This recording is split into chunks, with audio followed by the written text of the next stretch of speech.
Dinhata SIR hearing এ উত্তেজনা, আধিকারিক দেরিতে আসায় শুনানিতে দেরি। দিনহাটা 1 বিডিও অফিস, সেখানে শুনানিতে ব্যাপক উত্তেজনা, আধিকারিক ভোটারদের তর্কাতর্কি। শুভঙ্কর প্রতিনিধি রয়েছেন সঙ্গে। শুভঙ্কর, রুমেলা, তোমাকে জানিয়ে রাখি, দেখো যে এসআইআর হিয়ারিং চলছে বেশ কিছুদিন ধরেই, এবং আজ যেটা ঘটেছে দিনহাটা 1 ব্লক বিডিও অফিসে বেনিফিশিয়ারিদের সময় দেওয়া হয়েছিল 12টা, কিন্তু 12:30 বেজে গেলেও হিয়ারিং এর যে আধিকারিক ছিলেন সেই আধিকারিক আসেনি। এর নিয়ে কিন্তু একটা ক্ষোভ সৃষ্টি হয় এবং উত্তেজনা পরিস্থিতির সৃষ্টি হয়। একটা সময় দুপক্ষের মধ্যে বচসা শুরু হয়, যদিও পরে সেখানে থাকা দায়িত্বপ্রাপ্ত আধিকারিকের পরিস্থিতি নিয়ন্ত্রণে আনেন এবং যারা এসআইআর হিয়ারিং এর নোটিশ পাঠানো হয়েছে তাদের যেটা বক্তব্য যে আমাদের সময় দেওয়া হলেও সেই নির্দিষ্ট সময়ে আধিকারিকরা আসছেন না, পাশাপাশি বৈধ নথি থাকা সত্ত্বেও তাদের হয়রানি করা হচ্ছে, এমনটাই অভিযোগ করা হচ্ছে। রুমেলা, ওকে।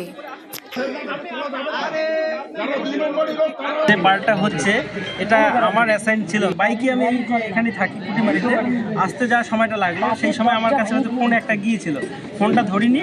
উনি এবার এসে আমাকে এমন রাগারাগি করছে, জিজ্ঞেস করুন সবাইকে, আমার গায়ে হাত দিচ্ছে। জিজ্ঞেস করুন সবাই, পাবলিক যারা ছিল জিজ্ঞেস করুন। আমি তো মানে পুরো হতভম্ব। ক্যান্ডিডেটের নাম আমার মনে নেই, এক সাধারণ পাবলিক। এবার বলছে আমার ফোন ধরছেন না কেন? আমি বললাম ভাই আমি তো বাইকে ছিলাম, আমার কি করে সম্ভব বলেন? আমি তো এসে কাজটা শুরু করতে দিন আমাকে। উনি না, আমার উপর তেড়ে আসছে। তারপরে বাধ্য হয়ে পুলিশকে খোঁজ করলাম, পুলিশকেও পাইলাম না। তারপরে রাগারাগি করলো, এরা তো সব ছিল। 11টা থেকে লাইনে দাঁড়িয়েছি। এখানে আমাদের ফরমে টাইম দেওয়া আছে 12টা। এখানে কোকড়াবাড়ি অঞ্চলে যে সেক্রেটারি উনি আসলো 12:30টায়। ওনাকে আমি কয়েকবার ফোন করছিলাম, ফোনটা উনি রিসিভ করেনি।